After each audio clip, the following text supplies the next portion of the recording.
तो पिछले कुछ वर्षों में इंडियन नेवी में 5 स्कॉर्पियन क्लास सबमरीन्स कमीशन की गई हैं। ये 5 सबमरीन्स हैं INS Kalvari, INS Khanderi, INS Karanj, INS Vela, INS Vagir, जिन्हें प्रोजेक्ट 75 के तहत कमीशन किया गया है। वहीं प्रोजेक्ट 75 जिसे 1997 में प्लान किया गया था और अक्टूबर 2005 में फ्रांस के नेवल ग्रुप के साथ हुई डील में ट्रांसफर ऑफ टेक्नोलॉजी के थ्रू इंडिया में ही इन कन्वेंशनल डीजल इलेक्ट्रिक सबमरीन्स को कंस्ट्रक्ट करने के डिसीजन पर मुहर लगाई गई। हालांकि 2005 में फाइनलाइज डील के 18 वर्षों के बाद भी 5th scorpion class submarine IS Vagir को जनवरी 2023 में जाकर इंडियन नेवी में कमीशन किया जा सका है। वहीं इस क्लास की 6 सबमरीन आईएनएस वागशीर के नेक्स्ट ईयर तक इंडियन नेवी में शामिल होने के आसार हैं। इसका मतलब यह है कि अगर सब ठीक रहा तो फिर प्रोजेक्ट 75 19 ईयर्स में जाकर कंप्लीट होगा और 1997 में मिले इनिशियल अप्रूवल से कंसीडर करें तो प्रोजेक्ट 75 को पूरा होने में 26 ईयर्स लग जाएंगे। इस प्रोजेक्ट से जुड़ी एक कैलकुलेशन ये भी है कि 2005 से काउंट करने पर एक सबमरीन के कंस्ट्रक्शन में एवरेज 3.16 ईयर्स और 1997 से कंसीडर करने पर इंडिया में ऑन एन एवरेज 4.33 ईयर्स में एक सबमरीन को बिल्ड किया है। और वहीं इसके विपरीत 2022 की पेंटागन रिपोर्ट बताती है चाइना की People's Liberation Army Navy PLAN ने पिछले 15 वर्षों में 12 nuclear powered general purpose attack submarine SSNs और nuclear powered ballistic missile submarines को अपने आर्सेनल में ऐड किया है, यानी हर 8 महीने में एक सबमरीन। यूं तो हमारी मिनिस्ट्री ऑफ डिफेंस ने कहा था कि पहली कलवरी क्लास सबमरीन 2012 में इंडियन नेवी का हिस्सा बन जाएगी और बाकी की 5 सबमरीन्स भी इसके हर 1 साल बाद इंडियन नेवी में इंडक्ट होती जाएंगी, जिसके चलते प्रोजेक्ट 75 को 2017 में कंप्लीट कर लिया जाएगा। लेकिन आलम यह है कि 2017 में जाकर हम अपनी पहली सबमरीन आईएनएस कलवरी को कमीशन कर पाए और डेडलाइन के 6 वर्ष बीत जाने के बाद अभी तक P75 कंप्लीट नहीं हो पाया है। ऐसे में सवाल है कि आखिर इंडिया अपने सबमरीन प्रोग्राम को टाइमली क्यों कंप्लीट नहीं कर पा रहा? क्या यह समस्या सिर्फ कंस्ट्रक्शन और प्रोसीजरल डिलेज तक ही सीमित है या फिर इंडिया सबमरीन के क्षेत्र में किसी मेजर क्राइसिस को फेस कर रहा है? दोस्तों, आज के इस वीडियो डिस्कशन में हम सबमरीन्स की मैरीटाइम सिक्योरिटी में इंपॉर्टेंस को समझते हुए चाइना की तुलना में भारत की सबमरीन कैपेबिलिटीज पर एक नजर डालेंगे, जहां हम सबमरीन प्रोग्राम को लेकर हमारी प्रॉब्लम्स, उन प्रॉब्लम्स की इंडियन नेवी की कैपेबिलिटीज पर पड़ने वाले प्रभाव और इंडियन गवर्नमेंट की ओर से उन्हें दुरुस्त करने के लिए उठाए जा रहे कदमों को भी जानेंगे। आगे बढ़ने से पहले मैं आपको बता दूं कि इस वीडियो की इंपॉर्टेंस यूपीएससी प्रीलिम्स और मेंस के GS3 के इंटरनल सिक्योरिटी सेक्शन के लिहाज से इंपॉर्टेंट है। तो चलिए शुरू करते हैं आज का डिस्कशन।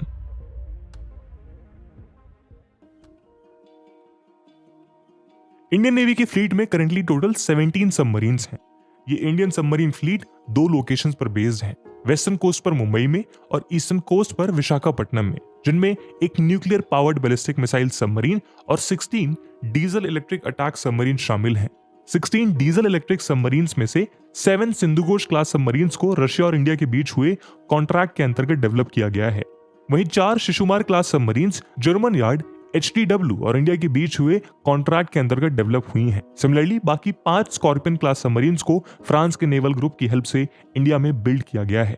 सिमिलरली देश में मौजूद एकमात्र nuclear powered ballistic missile submarine यानी आईएनएस अरिहंत को 900 बिलियन रुपीस के एडवांस टेक्नोलॉजी प्रोजेक्ट के अंतर्गत डिजाइन और बिल्ड किया गया है। इंडिया के द्वारा S2 strategic strike nuclear submarine की तरह डेजिग्नेटेड आईएनएस अरिहंत 2009 में लॉन्च की गई थी और ये अरिहंत क्लास सबमरीन की लीड शिप है। इसे 2016 में कमीशन किया गया, जो 2018 में ऑपरेशंस के लिए डिप्लॉय कर दी गई। आईएनएस अरिघाट अरिहंत क्लास की 2nd nuclear powered ballistic missile submarine है, जिसे 2017 में लॉन्च किया गया था। 2024 में इसके इंडियन नेवी में शामिल होने की उम्मीद लगाई जा रही है।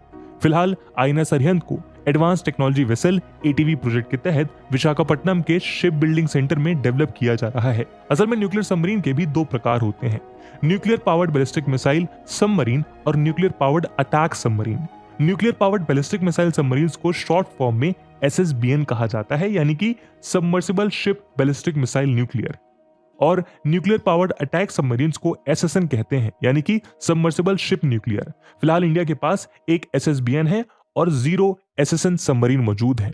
सबमरीन्स के इन दोनों टाइप्स के बीच में कॉमन फैक्टर ये है कि दोनों ही न्यूक्लियर पावर्ड होती हैं और मेजर डिफरेंस इनकी डिजाइन, इनमें यूज किए जाने वाले वेपन्स और इनके प्राइमरी फंक्शंस में होता है। SSBN को सोलली स्ट्रेटेजिक अटैक्स में यूज किया जाता है, वहीं SSN एक nuclear powered general all purpose attack submarine होती है।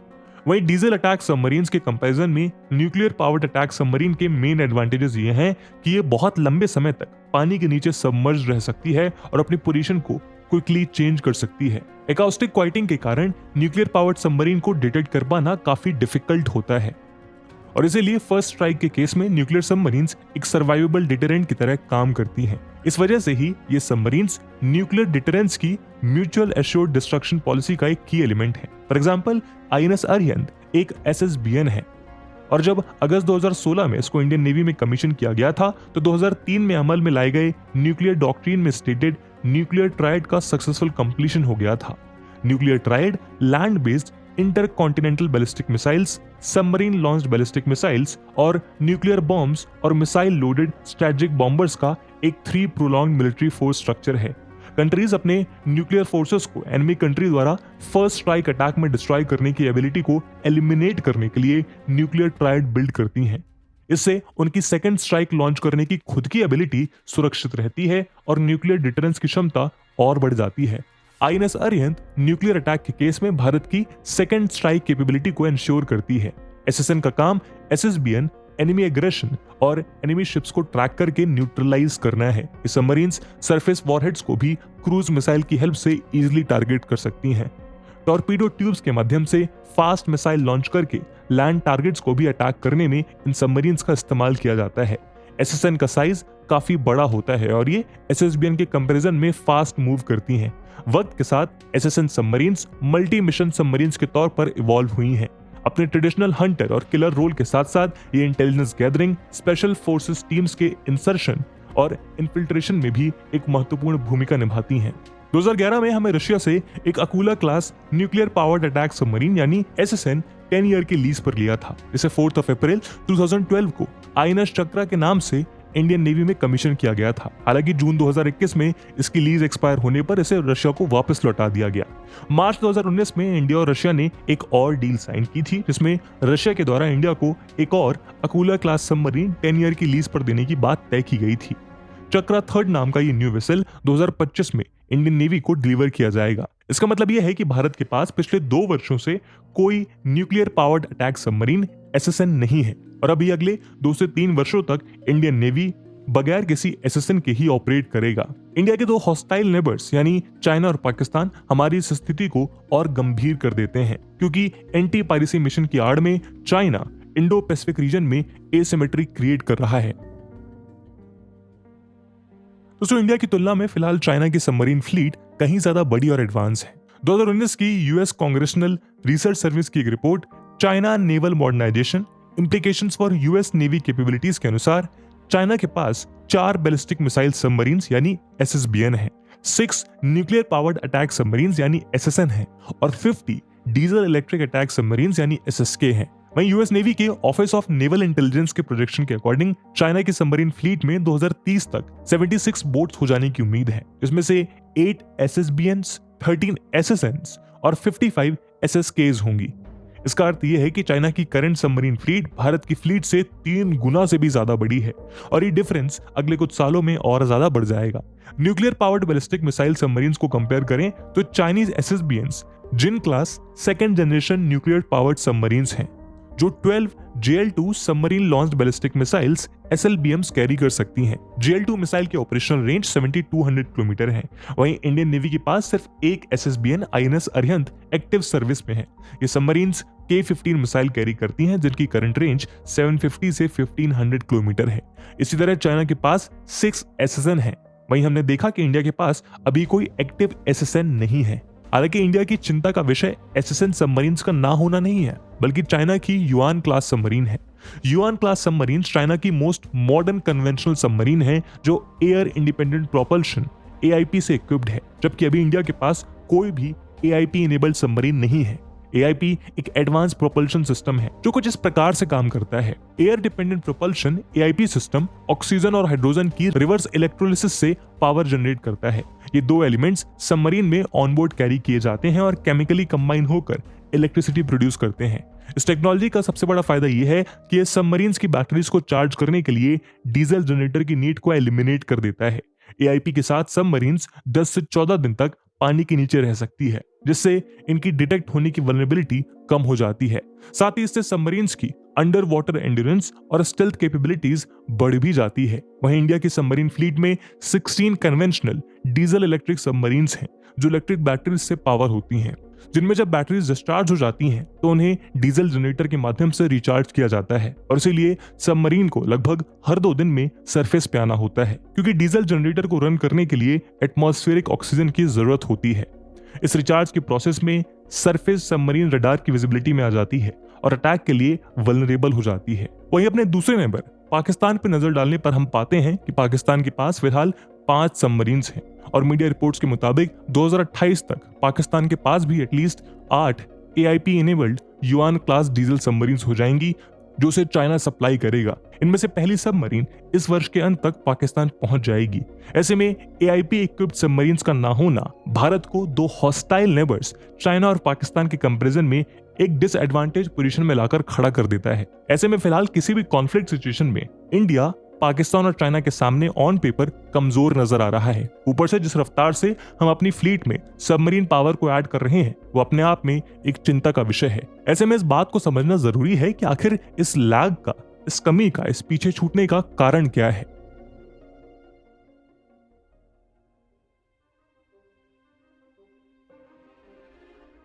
दोस्तों, चाइना के मुकाबले भारत के वीक सबमरीन पावर का सबसे पहला कारण तो दोनों देशों के बीच का डिफेंस बजट में भारी अंतर ही है। किसी भी देश का डिफेंस बजट उसकी इकोनॉमिक पावर का प्रतीक होता है, लेकिन साथ ही वो उस देश की स्ट्रैटेजिक इंटेंट और थ्रेट परसेप्शन को भी शो करता है। चाइना का 2023 का डिफेंस बजट नियरली $225 बिलियन है, जो सेम टेन्योर में भारत के $72.6 बिलियन के बजट से रफली 3 गुना ज्यादा है। और यही कहानी पिछले कई दशकों से चली आ रही है। असल में डिफेंस बजट में कैपिटल एक्सपेंडिचर के शेयर का कम होना न्यू डेवलपमेंट्स को फर्दर इनहिबिट करता है। जैसे इस वर्ष इंडिया के $72.6 बिलियन या 5.94 लाख करोड़ रुपीस के बजट में 1.62 lakh crore rupees capital expenditure के लिए एलोकेट किया गया है। मतलब इस मनी का इस्तेमाल न्यू वेपन्स, एयरक्राफ्ट, शिप्स खरीदने और मिलिट्री इंफ्रास्ट्रक्चर क्रिएट करने के लिए किया जाएगा। ऐसे में कम बजट के चलते चाइना के मुकाबले इंडिया का कैपिटल एक्सपेंडिचर भी कम रहता है, जिसके चलते चाइना हमारे सबमरीन्स प्रोग्राम को आउटपेस कर रहा है। ऊपर से हालिया वर्षों में चाइना के साथ बॉर्डर डिस्प्यूट्स के कारण इंडिया को अपने मिलिट्री बजट का एक बड़ा शेयर बॉर्डर एरियाज में रोड्स और टनल्स बिल्ड करने से लेकर एडवांस मिसाइल्स को डेवलप कर वहां डिप्लॉय करने पर स्पेंड हो रहा है, ताकि बॉर्डर्स के अलोंग कॉन्फ्लिक्टिंग क्लेम्स वाले एरियाज को बेटर कंट्रोल किया जा सके। सिमिलरली दूसरी तरफ पाकिस्तान, बांग्लादेश और म्यांमार जैसे नेबरिंग कंट्रीज के साथ लगी पोरस बॉर्डर्स की वजह से इन्फिल्ट्रेशन को प्रिवेंट करने के लिए भी इंडिया को अपने डिफेंस बजट का एक हिस्सा यहाँ की मिलिट्री रिलेटेड स्पेंडिंग के रूप में खर्च करना पड़ रहा है। ऐसे में इन डिफरेंट थ्रेट परसेप्शंस को ओवरकम करने के लिए इंडिया अपने डिफेंस बजट का एक नोटिसेबल पार्ट सबमरीन प्रोग्राम पर खर्च नहीं कर पा रहा है, जो हमारे और चाइना के बीच मौजूद सबमरीन पावर डिफरेंसेस का सबसे मेन रीजन है। दोस्तों, मिलिट्री इक्विपमेंट के एक्विजिशन, प्रोक्योरमेंट में डिले इंडिया की एक अनफॉर्चुनेट रियलिटी है और हमारे सबमरीन डेवलपमेंट प्रोग्राम्स का चाइना से पीछे रह जाना इसी का नतीजा है। एक्सपर्ट्स के मुताबिक लगभग पिछले 25 वर्षों से इंडिया ने अपने सबमरीन डेवलपमेंट प्रोग्राम में इनडिसिसिवनेस दिखाई है। इस वजह से इसमें कई रुकावटें पैदा हुई हैं।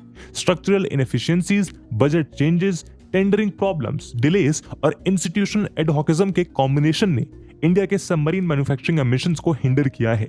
यही प्रॉब्लम्स इंडियन नेवी के सबमरीन मैन्युफैक्चरिंग प्रोग्राम्स के दोनों ही आइटरेशंस, यानी कि 1997 में लॉन्च किया गया प्रोजेक्ट 75 और 2019 में क्लियर्ड उसका follow up programme project 75I में कई अड़चनें डाली हैं।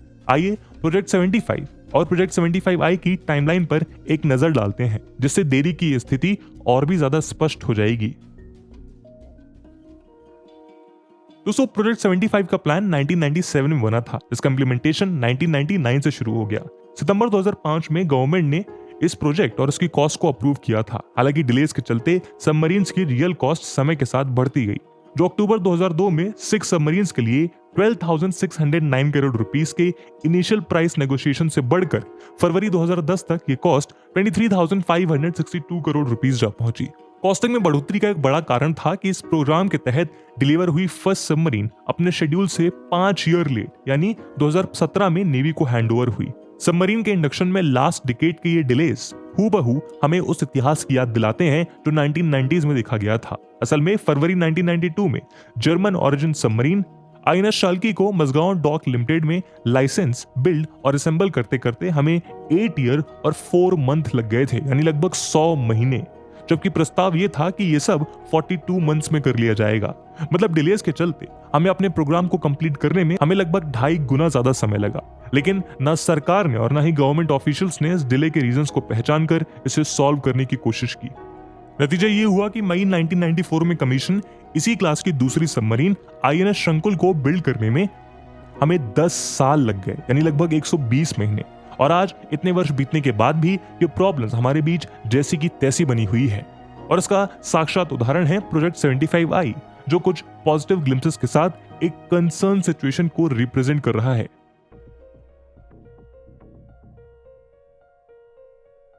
दोस्तों, प्रोजेक्ट 75 इंडिया या शॉर्ट एंड फॉर्म में P75I प्रोजेक्ट 75 का फॉलो अप एक्विजिशन इनिशिएटिव है और प्रोजेक्ट 75 की डिजाइन और टेक्नोलॉजी की तुलना में बेहतर है।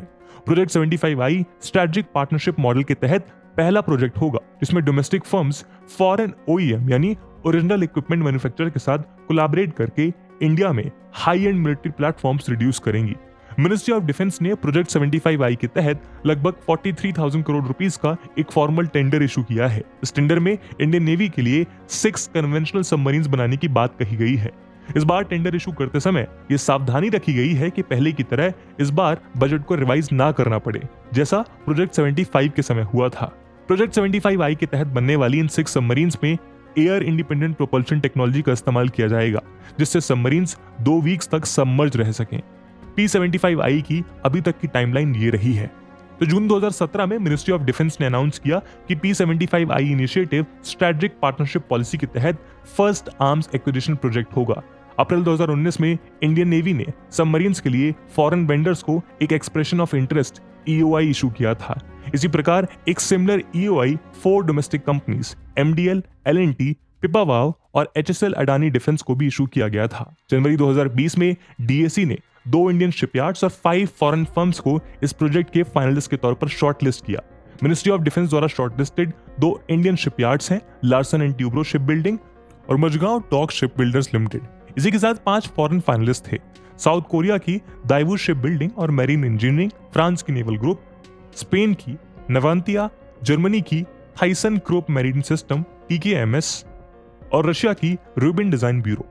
फिर 1.5 साल बाद यानी जुलाई 2021 में मिनिस्ट्री ऑफ डिफेंस ने औपचारिक तौर पर 6 सबमरीन्स के कंस्ट्रक्शन के लिए फाइनलाइज कंटेस्टेंट्स को एक request for proposal RFP issue किया।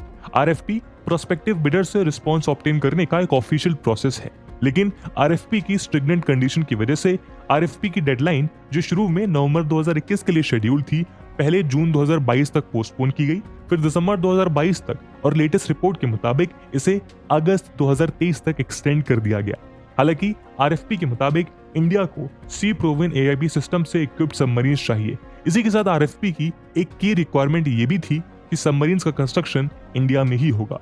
असल में इंडिया अपनी इन सबमरीन्स में कई सिस्टम से इंटीग्रेट करना चाहता था, जैसे कि AIPs, प्रोपल्शन मोटर्स एक्सेट्रा, लेकिन ये सब सिस्टम्स इंडिया में अभी तक ना ही कभी मैन्युफैक्चर हुए हैं और ना ही कभी इनकी टेस्टिंग हुई है, जो इन प्रोग्राम्स के टाइमली कंप्लीशन पर कई सवाल खड़े कर रहे हैं। वैसे तो RFP में मेंशन्ड रिक्वायरमेंट्स सबमरीन के कंस्ट्रक्शन और डिलीवरी के लिए एक स्ट्रिक्ट टाइम पीरियड की डिमांड करती हैं, जैसे कि इंडियन नेवी चाहती है कि पहली सबमरीन की डिलीवरी कॉन्ट्रैक्ट साइन होने के 5 वर्षों के अंदर हो जाए। इस पूरी प्रक्रिया में कई ढेर सारी रिस्पॉन्सिबिलिटीज फॉरेन OEMs को असाइन की गई हैं, जिनके टाइमली ना कंप्लीट होने की स्थिति में हेवी पेनल्टीज का प्रोविजन है। इन सभी कंसर्न्स के साथ साथ फॉरेन OEMs का ये भी कहना है कि इंडिया में होने वाले सबमरीन के कंस्ट्रक्शन प्रोसेस में फॉरेन डिजाइनर्स का इन्फ्लुएंस ना के बराबर रहेगा और पहली सबमरीन बनने में हमेशा ही थोड़ा ज्यादा टाइम लगता है और इतने शॉर्ट टाइम में डिलीवर करना हमारे लिए पॉसिबल नहीं होगा। उदाहरण के तौर पर रशिया ने पॉइंट आउट किया था कि वर्ल्ड में किसी भी नेवल फोर्स के पास ऐसी सबमरीन्स नहीं है जिनकी डिमांड इंडिया ने की है और इसीलिए इन वेसल्स को स्क्रैच से ही डिजाइन और बिल्ड करना पड़ेगा।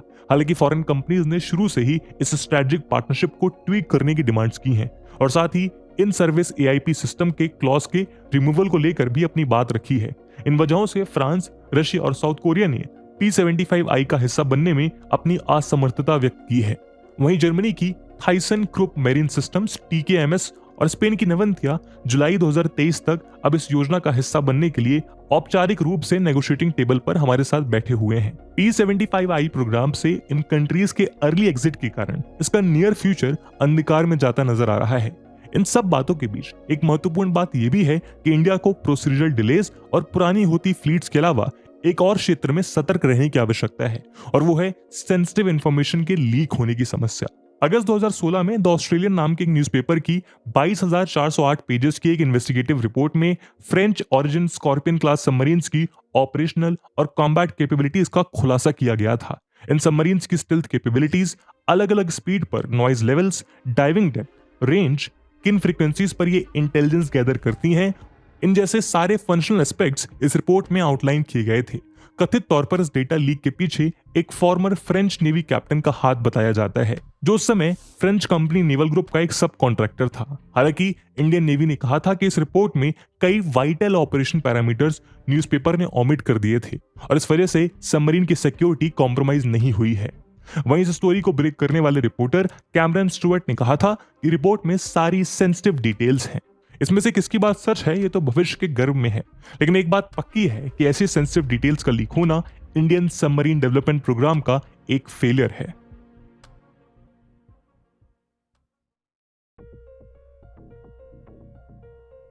दोस्तों, सबमरीन के इंडक्शन के एम्बिशियस 30 ईयर ओल्ड प्लान के अंतर्गत इंडिया की नेवल फ्लीट में 2030 तक 24 सबमरीन्स, जिसमें से 18 कन्वेंशनल और 6 न्यूक्लियर पावर्ड सबमरीन शामिल होने की योजना थी, जिससे भारत की नेवी की कैपेबिलिटीज बूस्ट हो और चाइना और पाकिस्तान के विरुद्ध एक इफेक्टिव डिटरेंस क्रिएट किया जा सके। एक्सपर्ट्स की माने तो P75I की प्रोग्रेस को प्रिवेंट कर रहे ओवरआर्चिंग इश्यूज को रिजॉल्व करने के लिए नेवी और डिफेंस मिनिस्ट्री द्वारा impractical delivery schedules, stringent technology transfer requirements, detrimental liability clauses, restrictive contractual practices और पेनल्टीज के प्रोविजन को टाइमली सॉर्ट आउट करने की जरूरत है। P75I की ये problems Indian submarine development programme के लिए एक जटिल समस्या की तरह है, जो 2030 तक 24 सबमरीन्स के टारगेट को अचीव करने में एक मेजर हर्डल बनकर सामने आई है। हालांकि बदलते परिदृश्य को ध्यान में रखते हुए मई 2021 में इंडियन नेवी ने 30 ईयर सबमरीन बिल्डिंग प्लान में चेंजेस करने के लिए भी गवर्नमेंट को अप्रोच किया है। नेवी का ये कहना है कि हमें 6 कन्वेंशनल अटैक वेसल्स को न्यूक्लियर पावर्ड प्लेटफॉर्म से रिप्लेस करने की जरूरत है। इंडो पैसिफिक रीजन में चेंजिंग सिक्योरिटी सिनेरियो को मद्देनजर रखते हुए सीनियर नेवी ऑफिसर्स इस बात से अग्री करते हैं कि इंडियन SSN कंस्ट्रक्शन प्रोग्राम, चाहे वो कितना भी लंबा या कॉम्प्लेक्स क्यों ना हो, अब नेसेसरी और अनअवॉइडेबल है। अपने रीजनल एम्बिशंस को प्रोटेक्ट करने के लिए इंडो पैसिफिक में चाइना से किसी भी प्रकार की थ्रेट को डिटर करने के लिए इंडिया को अपनी सबमरीन कैपेसिटी और अंडर वाटर कैपेबिलिटीज को फुल स्ट्रेंथ पर मेंटेन और ऑपरेट करने की जरूरत है। ऐसे में इंडिया के सबमरीन मॉडर्नाइजेशन प्रोग्राम की फ्यूचर सक्सेस इस बात पर डिपेंड करेगी कि हम कैसे और किस तरह अपनी प्री डिटरमाइंड टाइमलाइंस के साथ कदम ताल मिला सकेंगे। ऐसे में देखना दिलचस्प होगा कि क्या एक बार फिर इंडिया अपने सबमरीन टारगेट्स को टाइमली अचीव करने में नाकामयाब रहता है, या फिर अपनी पुरानी गलतियों से सीखते हुए हम इस बार सभी बॉक्सेस को एक्यूरेसी के साथ टिक मार्क कर पाते हैं। इस पूरे मुद्दे पे आपका क्या ओपिनियन है, कमेंट सेक्शन में जरूर बताइएगा। इस वीडियो की इंपॉर्टेंस यूपीएससी मेंस में देखते हुए एक सवाल हम आपके लिए छोड़कर जा रहे हैं, जिसको आपको कमेंट सेक्शन में आंसर करना है। And the question is, discuss the strategic importance of submarines to India's security. What are the features of a Kalvari class submarine? What are the reasons for India's dependence on foreign countries for submarine design and construction? And with this question, my friends, that's it for the video. I hope आपको video पसंद आई होगी, और अगर पसंद आई है तो अपने दोस्तों के साथ शेयर करना मत भूलिएगा। हम मिलते हैं अगले वीडियो में, तब तक के लिए जय हिंद, जय भारत।